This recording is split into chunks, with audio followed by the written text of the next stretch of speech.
As you can tell, the tiny house is mostly full of plants and books.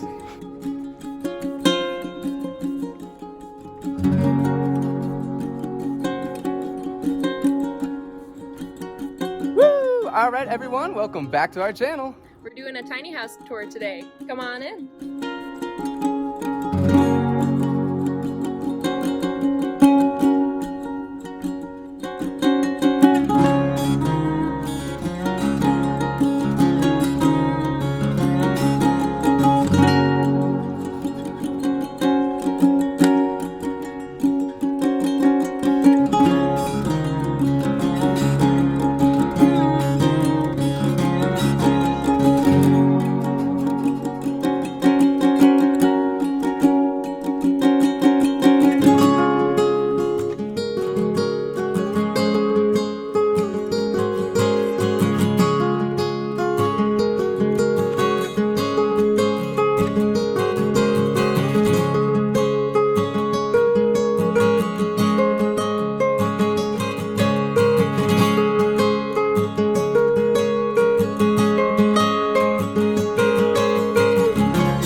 All right, everyone, this is our loft up here. It's cozy, it's comfortable, it's not claustrophobic. We've got so many windows all around us, feels like we're camping outside. It's a great reading nook. She reads a lot more than I do. She comes up here and reads all the time, and it's perfect for that. I mean, it really is.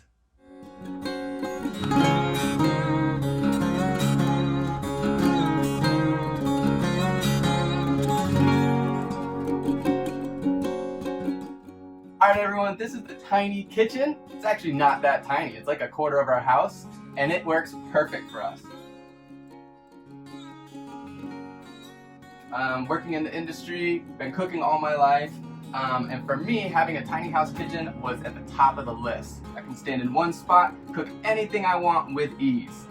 Not so easy with two people, but one person in here at a time, it's perfect.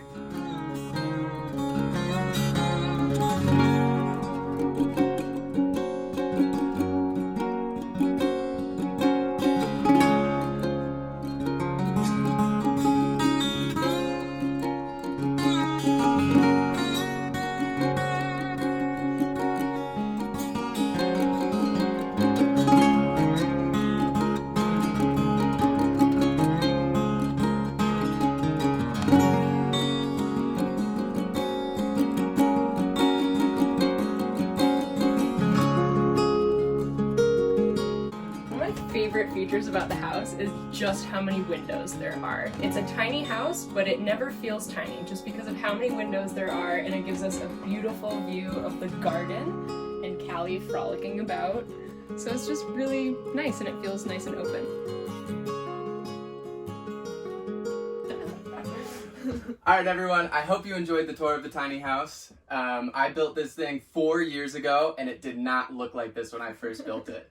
So when I first started, before I even picked up a hammer and drove a nail, I started my tiny house by building this. And really, honestly, one day after school, this popped into my head, and I had already had some interest in tiny houses and, you know, going down that rabbit hole. I'm sure all of you have gone down before. I built this as kind of an idea of, wouldn't that be cool to build a tiny house that looks like this? Then a year later, lo and behold, I have the tiny house that looks just like this. You can see that, I mean, it's very much the house that we're in right now. So I built my tiny house out in Vermont. That's where I grew up, out in Woodstock, Vermont. My dad was a carpenter, fine finish carpenter. You can see some of his pieces throughout the house. And he had all the tools and all the know-how, and growing up in a wood shop, I was very comfortable working with wood. And so that's pretty much why I was able to build a tiny house.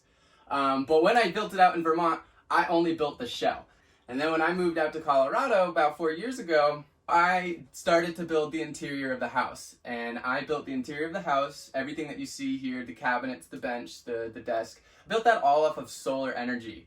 I was able to really live in the house as I built it, and got to decide, what do I really want? What fits my needs the best? And, you know, just about a year now, Erin and I got together, and so she became part of the tiny house as well. We weighed the options of moving out of a tiny house and into an apartment, and I mean, it's not really fitting for us, and it's so expensive here in Boulder, Colorado to actually live in an apartment that suits both of us. We talked about it, and we decided that the best option for us in our relationship and for where we're at financially in our lives is for Erin to move in, and that was amazing. And I mean, it's so fun to be able to live with your best friend and wake up every morning and have coffee and garden walks. And I couldn't be more happier to have, you know, her here and Cali Cat in the house with us. But that was a big feat. That was a big undertaking because I had lived in this tiny house for 3 years by myself, which it's a small tiny house. It's only 20 foot long and 8 foot wide. It's a lot smaller on the inside. We didn't really have to change much. Overall, there weren't too many changes. I mean, obviously you had to make room for books And plants. and plants and clothes and things like that, but we have good storage systems and we keep things pretty tidy. But overall, I mean, we put in one new shelf and that was basically it as far as new storage goes. So it was just a lot of reorganizing basically, and it's been working out really well. Yeah. I already live pretty minimally with the material goods that I have, and Erin takes on that as well as part of her lifestyle. So having two people that are pretty much minimalists move in together was quite easy. Animals in a tiny house, that was another concern of mine, is that, you know, I'm allergic to cats, and I am too. and we were a little bit worried of having an animal in such a small space because it really, the dander, the pet hair, everything builds up so much quicker than a traditional house. But after living with it for a while, you can't tell the difference. No, but it's been great, and it's really nice to have an animal here with us. And, you know, I think Callie loves it. She can climb right up and down the stairs, no problem. Adorable. It's very cute.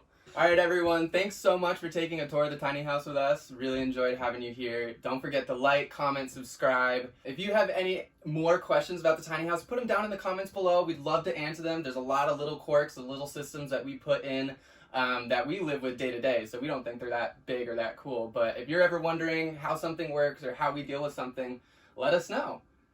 Thanks for joining us, and stay tuned for more.